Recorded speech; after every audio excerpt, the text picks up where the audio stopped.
Bonjour à tous et bienvenue dans cette nouvelle vidéo dans laquelle on va s'intéresser au calcul d'une somme que vous voyez écrite ici, s de x, qui est égale à la somme pour n allant de 0 à l'infini des pi n x puissance n, où on définit pi n juste ici comme le produit pour k allant de 1 à n des intégrales entre 0 et pi sur 2 de cosinus puissance k de t dt, donc les fameuses intégrales de Wallis pour ceux qui les auront reconnues. Bien, alors comment est-ce qu'on va s'y prendre pour le calcul de cette somme? Bien, dans un premier temps, on va étudier la série somme sur n des pi n x puissance n, c'est-à-dire on va déterminer pour quel réel x cette série va converger. Le cas échéant, on pourra définir sa somme, s de x. Et puis, pour pouvoir calculer s de x, évidemment, on aura besoin de calculer dans un premier temps explicitement la suite pi n, savoir ce que ça vaut. Bien. Alors pour ça, on va avoir besoin de rappeler les résultats sur les célèbres intégrales de Wallis. On va le faire juste ici. Déjà leur définition. Donc pour tout n dans n, on définit Wn, la nème intégrale de Wallis, comme l'intégrale entre 0 et pi sur 2 de cosinus puissance n de t intégré par rapport à t. Bien.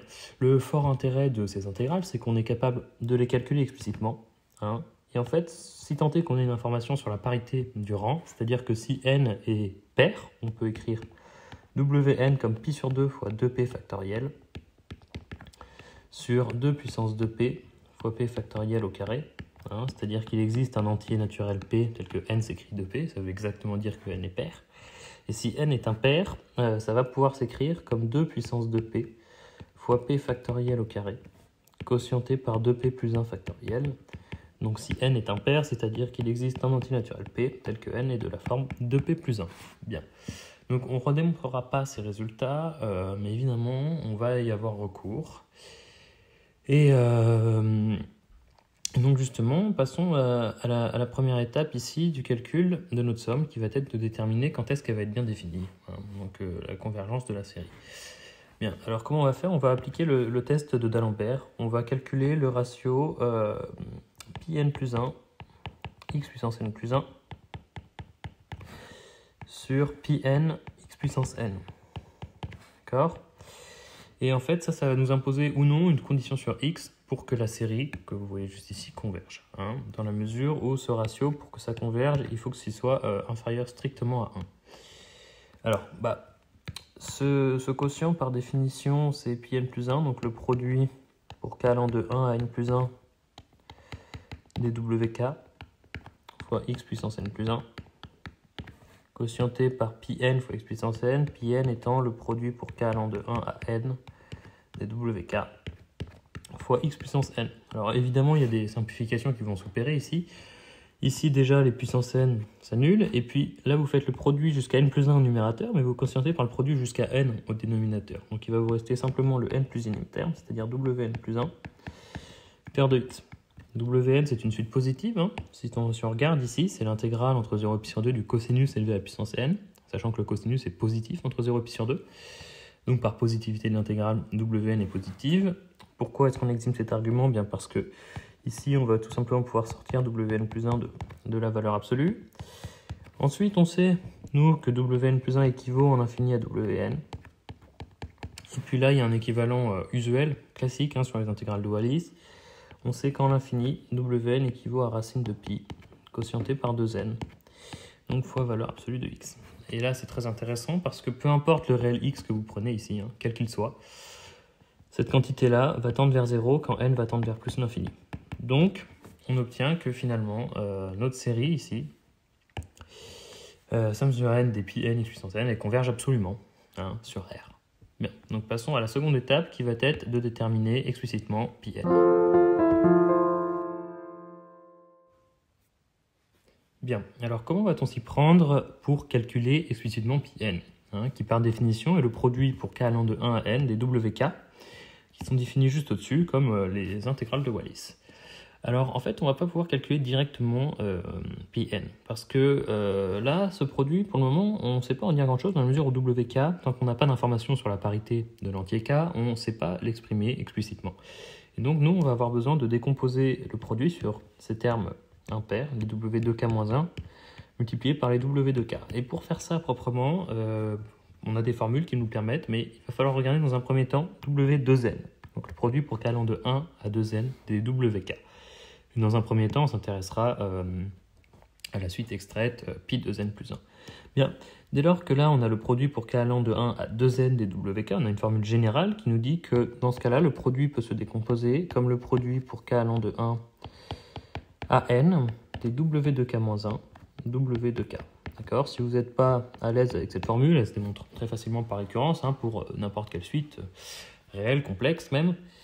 Ça ne marche pas que pour WK, mais c'est très intéressant ici, puisque maintenant, on va pouvoir utiliser les formules qu'on a exhibées juste au-dessus, et dire que ça, c'est le produit pour k allant de 1 à n. W2k-1, il suffit de reprendre cette formule avec p égale k-1, ce qui nous donne du 2 puissance 2k-2, facteur de k-1 factoriel au carré, quotienté par 2k-1 factoriel, multiplié par w de k, il suffit de reprendre cette formule pour p égale k, c'est-à-dire pi sur 2 facteur de 2k factoriel quotienté par 2 puissance 2k fois k factoriel au carré. Et vous vous en doutez, ça va quand même plutôt très bien se simplifier. Ici, on a le produit pour k allant de 1 à n, et les 2 puissances de k là s'annulent. Il vous reste un 2 puissance moins 2 ici, ce qui va faire 1 quart. Ensuite, k-1 factoriel au carré, vous n'y touchez pas, ça vous fait donc k-1 factoriel au carré, quotienté par 2k-1 factoriel, facteur de pi sur 2. Le 2k factoriel, on va le casser en 2k, facteur de 2k-1 factoriel, d'accord. Et ensuite, en bas, on va sortir le k carré du k factoriel au carré, et fois k-1 factoriel au carré. Bien, donc les k-1 factoriel au carré se simplifient, les 2k-1 factoriel se simplifient, les deux se simplifient ici. Il va vous rester le produit pour k allant de 1 à n des pi sur 4k, puisque ici, les k et k carré vous donnent 1 sur k. Bien, et maintenant ce produit, il est très facile à calculer. Le produit des quotients étant le quotient des produits, ça vous donne le produit pour k allant de 1 à n des pi sur 4 au numérateur, que vous quotientez par le produit pour k allant de 1 à n des k. Au numérateur, vous avez par définition pi sur 4 puissance n, et au dénominateur, par définition, n factoriel. Bien. Et ça vous donne donc une formule explicite pour pi de k. Pardon, c'est pas très bien fait ça, voilà. Pi de n, pardon, qui s'écrit donc, vous le voyez, comme pi sur 4 puissance n, quotienté par n factoriel. On va essayer de faire pareil pour pi de n plus 1. On détaillera peut-être un peu moins dans la mesure où le mécanisme est quand même vraiment similaire. Donc, pi de n plus 1, par définition, ça va être le produit pour k allant de 1 à 2n plus 1 des wk. Ici, on a une information sur la limite supérieure du produit, c'est 2n plus 1, et on a une formule analogue à celle qu'on a utilisée tout à l'heure, qui nous dit que ça va être 1 sur w de k plus 2, pardon, pas k, mais w2n plus 2, facteur du produit pour k allant de 1 à n plus 1, des pi sur 4k, en fait, des w de k moins 1, w de k, mais vous en conviendrez, on a déjà eu une discussion, ceci vaut pi sur 4 fois k. Maintenant, W2n plus 2, vous pouvez utiliser la formule pour les intégrales de Wallis, dans la mesure où c'est un terme de Ampère. Et puis après simplification, je vous le donne tout de suite, parce que c'est pas très intéressant, l'important c'est de savoir comment on obtient ce résultat, mais il nous restera pi puissance n fois n factoriel, divisé par 2n plus 1 factoriel. Et ça nous donne une formule pour pi 2n plus 1, une formule explicite. Bien, donc on va enfin pouvoir passer au calcul de notre somme S de x. On se retrouve donc pour la partie peut-être la plus intéressante de la vidéo, qui va être le calcul de S de x, qui donc est égal à la somme pour n allant de 0 à l'infini des pi n x puissance n, où on le rappelle, pi n c'est le produit des intégrales de Wallis, et on a réussi à déterminer explicitement pi 2n et pi 2n plus 1, avec les formules que vous voyez ici. Donc ces formules vont nous permettre justement, dans un premier temps, de séparer la somme S de x comme la somme sur ses éléments impairs et sur ses éléments pairs. Dès lors qu'on est en train de sommer une infinité de termes, voilà, S de x peut s'écrire comme la somme pour n allant de 0 à l'infini d'une part des termes de rang pair, c'est-à-dire pi 2n x puissance 2n, et d'autre part la somme des termes de rang impair, c'est-à-dire somme pour n allant de 0 à l'infini des pi 2n plus 1 fois x puissance 2n plus 1. À ce moment-là, nous n'avons plus qu'à réinjecter les formules récemment obtenues, ce qui nous donne une première somme, somme pour n allant de 0 à l'infini des pi sur 4 puissance n sur n factoriel, facteur de x puissance 2n, plus une seconde somme, somme pour n allant de 0 à l'infini, des pi puissance n fois n factoriel, sur 2n plus 1 factoriel, facteur de x puissance 2n plus 1. Bien, alors la première somme ici va se calculer vraiment aisément, hein, dans la mesure où ce x puissance 2n, c'est un x carré puissance n. Ce qui veut dire qu'on peut réécrire ça comme la somme sur les antinaturels de pi sur 4 x carré qu'on peut passer sous la puissance n, donc pi sur 4 x carré puissance n sur n factoriel. Et ça, par définition, ça va être l'exponentielle de ce que vous avez à l'intérieur, à savoir exponentielle de pi sur 4 x carré. Donc, il en résulte que s de x s'écrit comme exponentielle de pi sur 4x carré, d'une part, plus une seconde somme, et on va la noter en bleu, et finalement l'essentiel du calcul va résider dans la détermination explicite de cette somme, qui est la somme pour n allant de 0 à l'infini, des pi puissance n fois n factoriel, sur 2n plus 1 factoriel, facteur de x à la puissance 2n plus 1. Alors, cette somme, on va la noter S2 de x, et comment est-ce qu'on va s'y prendre pour la calculer?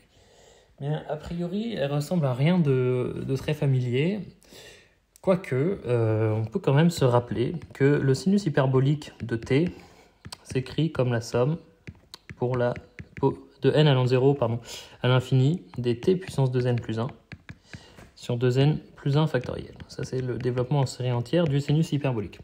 Et là, on remarque que finalement, si on n'avait pas ce pi puissance n fois n factoriel, on aurait exactement le sinus hyperbolique de x.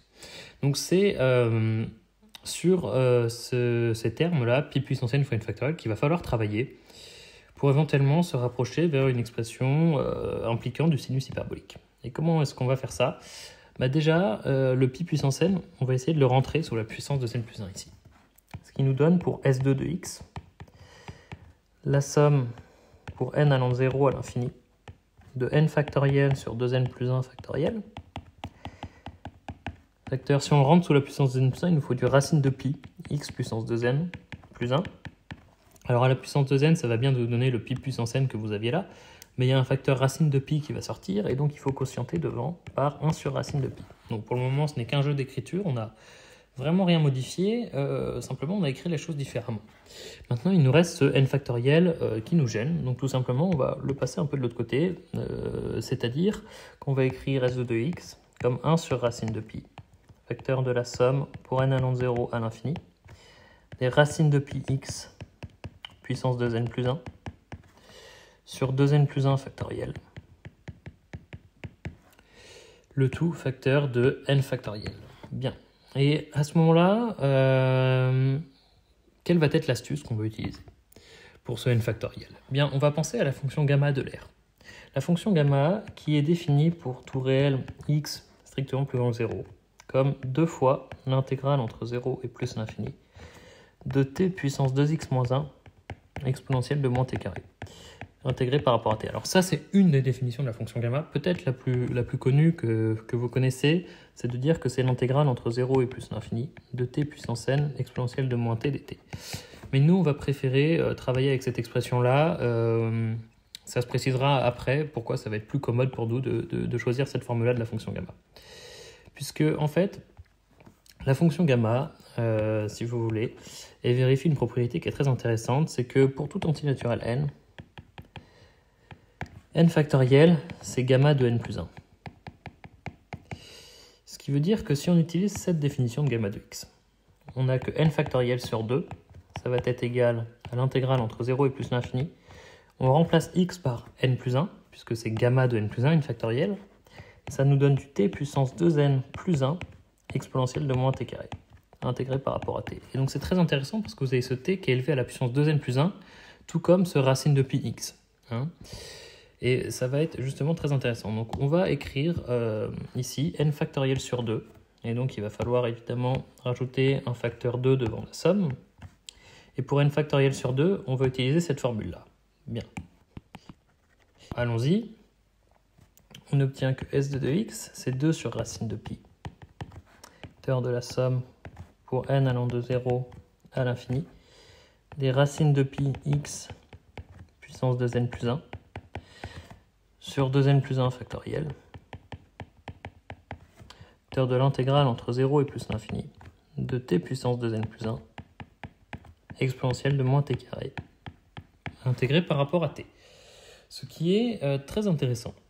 Maintenant, ce qu'on remarque, c'est que ces coefficients ici, qui ne dépendent pas en fait de la variable d'intégration t. C'est-à-dire qu'on va pouvoir rentrer ça sous le signe intégral par linéarité de l'intégrale, et il reste pour s2 de x 2 sur racine de pi, facteur de la somme pour n allant de 0 à l'infini, des intégrales entre 0 et plus l'infini, de racine de pi xt,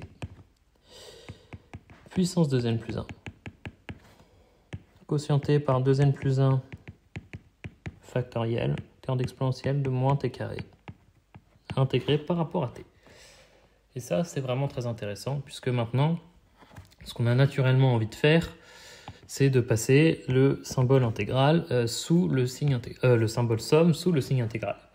Et ça, on ne peut pas le faire sans vergogne, mais encore une fois, comme d'habitude, il y a un exercice dans la description où on fait les choses plus rigoureusement, qui vous permet de vous familiariser avec le calcul qu'on propose ici, et exercice dans lequel on justifie bien que ici, disons que si on note ça comme fn de t, bien, les fonctions fn vérifient les critères du théorème d'intégration terme à terme, ce qui nous permet ici d'écrire s2 de x comme 2 sur racine de pi, c'est-à-dire de l'intégrale entre 0 et plus l'infini, de la somme pour n allant de 0 à l'infini, des racines de pi xt, puissance 2n plus 1, sur 2n plus 1 factoriel, fois exponentielle de moins t carré, le tout intégré par rapport à t. Et ça, c'est un peu plus intéressant, puisqu'on reconnaît ici exactement la définition du sinus hyperbolique. Donc on peut réécrire notre intégrale comme l'intégrale entre 0 et plus l'infini de sinus hyperbolique de ce que vous avez sous la puissance 2n plus 1, c'est-à-dire racine de pi xt, multiplié par exponentielle de moins t carré, et le tout intégré par rapport à t. Bien.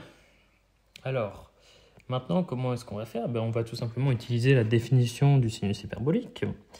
Et donc, ça nous donne 2 sur racine de pi, facteur de l'intégrale entre 0 et plus l'infini, d'exponentielle de racine de pi xt, moins exponentielle de moins racine de pi xt, quotienté par 2, facteur d'exponentielle de moins t carré, intégré par rapport à t.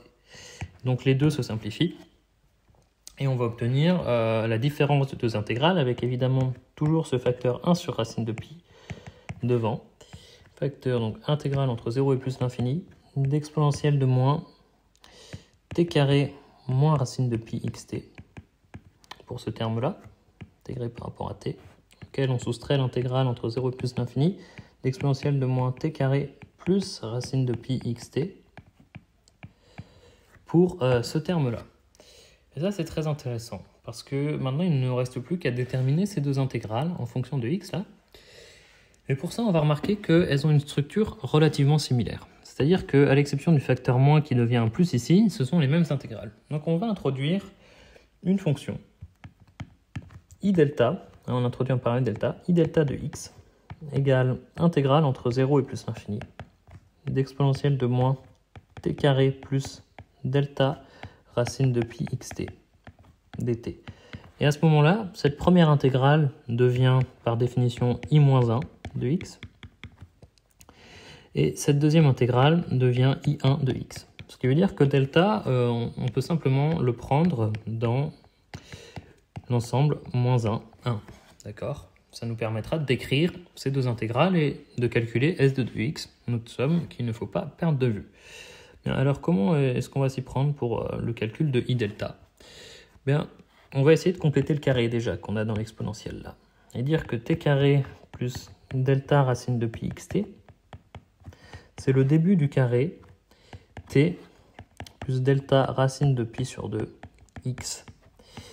Simplement, il manque le dernier terme, c'est-à-dire ce terme-là au carré qu'il faut retirer donc moins delta carré, pi sur 4, x carré. L'avantage, c'est que delta, on l'a pris dans moins 1, donc delta carré, que ce soit moins 1 ou 1, ce sera toujours 1. Donc finalement, on obtient que t carré moins delta plus delta racine de pi xt s'écrit comme t plus delta racine de pi sur 2 x au carré moins pi sur 4 fois x au carré. Et maintenant, on n'a plus qu'à réinjecter ça dans l'expression de i delta.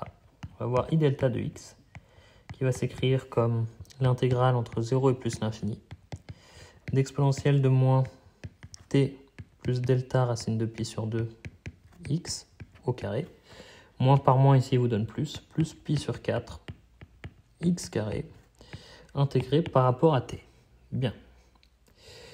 Alors, maintenant vous avez un exponentiel de pi sur 4x carré qui sort en facteur ici. Exponentiel de pi sur 4x2 intégrale entre 0 et plus l'infini d'exponentielle de moins t plus delta racine de pi sur 2 x au carré intégré par rapport à t. Et à ce moment-là, il y a un changement de variable, disons, qui s'impose, qui est de poser une nouvelle variable dans l'intégrale u égale t plus delta racine de pi sur 2x.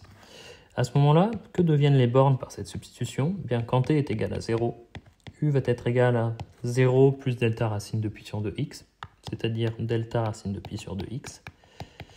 Et quand t va tendre vers plus l'infini, u va tendre aussi vers plus l'infini, bien sûr. Quant à du, ça devient la dérivée de ce que vous avez là, fois dt, c'est-à-dire 1 dt, puisqu'évidemment tout ça c'est constant par rapport à t. Et maintenant on peut appliquer cette substitution dans i delta de x. Et i delta de x devient exponentielle de pi sur 4x carré, qui est toujours le terme constant. Facteur de l'intégrale, non plus entre 0 et plus l'infini, mais notre nouvelle borne qui est delta racine de pi sur 2x, d'exponentielle de moins u carré, intégré par rapport à u. Et maintenant, on va revenir au calcul de S2 de x, puisqu'on ne peut plus faire grand-chose vis-à-vis de notre quantité i delta de x. S2 de x, c'était 1 sur racine de pi, facteur de i-1 de x moins i1 de x. I-1, on va remplacer delta par moins 1, ça va nous donner une exponentielle de pi sur 4x carré, facteur de l'intégrale entre 0 et plus l'infini, pardon, évidemment pas 0 justement. Attention, pour delta égale moins 1, c'est moins racine de pi sur 2x, et plus l'infini d'exponentielle de moins u carré, intégré par rapport à u. Et on va le noter en dessous, auquel on soustrait exponentielle de pi sur 4x carré. Facteur de l'intégrale pour delta égale moins 1, donc pour delta égale 1, pardon, racine de pi sur 2x, et plus l'infini d'exponentielle de moins u carré du. Bien. Alors il y a un facteur exponentiel de pi sur 4x carré qui va sortir. Donc on a exponentielle de pi sur 4 x2 sur racine de pi. Facteur de intégrale entre moins racine de pi sur 2x et plus l'infini d'exponentielle de moins u2 du. Moins intégrale entre racine de pi sur 2x et plus l'infini d'exponentielle de moins u carré du. Bien, et là il y a une relation de charge. Alors si vous ne la voyez pas tout de suite, on peut se représenter ce qui se passe graphiquement. Vous intégrez, donc là vous avez la droite réelle, vous êtes en moins l'infini et en plus l'infini. Ici disons en 0. Ici en moins racine de pi sur 2x, hein, si x est positif, mais c'est exactement le même raisonnement si x est négatif. Ici en racine de pi sur 2x. Et vous regardez l'intégrale dans un premier temps entre moins racine de pi sur 2x et plus l'infini. Mais vous retirez cette quantité-là, c'est-à-dire l'intégrale entre racine de pi sur 2x et plus l'infini. Il ne vous reste plus que l'intervalle moins racine de pi sur 2x, racine de pi sur 2x, sur lequel vous intégrez. Et à ce moment-là, S de 2x, ça va se transformer en toujours exponentielle de pi sur 4x carré, qui est le terme que vous avez devant, sur racine de pi. Et cette différence d'intégrale ici, on va pouvoir la traiter en une seule intégrale sur l'intervalle moins racine de pi sur 2x, racine de pi sur 2x, c'est-à-dire intégrale entre moins racine de pi sur 2x et racine de pi sur 2x d'exponentielle de moins u carré, intégrée par rapport à u. Maintenant, la fonction qu'on intègre ici, c'est une fonction qui est paire, donc symétrique par rapport à la droite x égale 0. Ce qui veut dire que S de 2x, c'est exponentielle de pi sur 4x2, facteur de 2 sur racine de pi, fois l'intégrale entre 0 et racine de pi sur 2x d'exponentielle de moins u carré, intégré par rapport à u.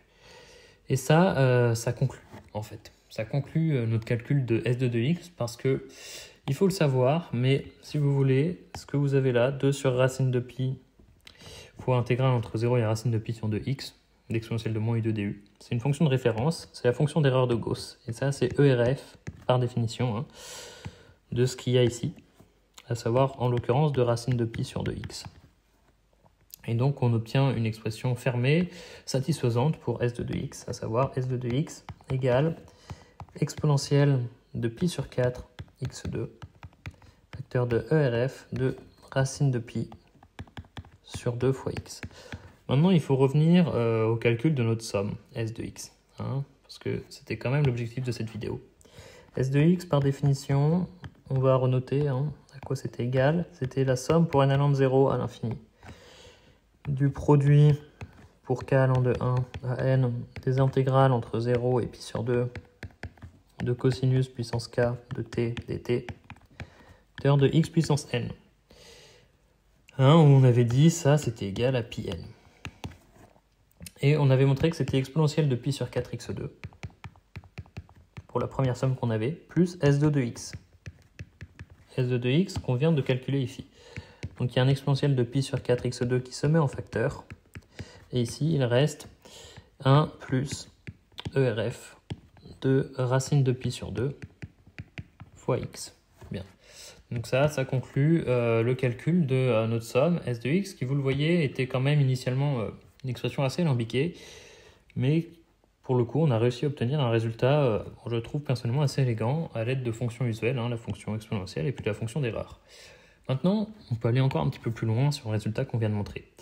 Si vous avez fait un peu de probabilité et que vous connaissez les différentes lois de probabilité, bien, si vous prenez grand X, une variable aléatoire, qui suit une loi normale de paramètre 0, 1, donc centrée réduite, et que vous vous intéressez à la probabilité que votre variable aléatoire grand X soit inférieure ou égale à un petit x donné.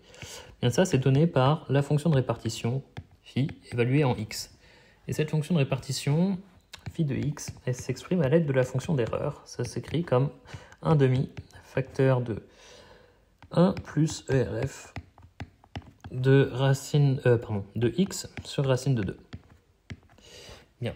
Et donc, en fait, cette probabilité phi de x, on peut l'exprimer à l'aide du résultat qu'on vient de donner, comme, je vous laisse vous en convaincre par vous-même si cette formule vous intéresse, mais comme 1 demi d'exponentielle de moins 1 demi de x2, facteur de la somme pour n allant de 0 à l'infini, des pi n fois 2 puissance n, facteur de x sur racine de 2pi à la puissance n. Ça donne une formule assez exotique pour exprimer fonction de répartition d'une variable aléatoire qui suit une loi normale centrée réduite.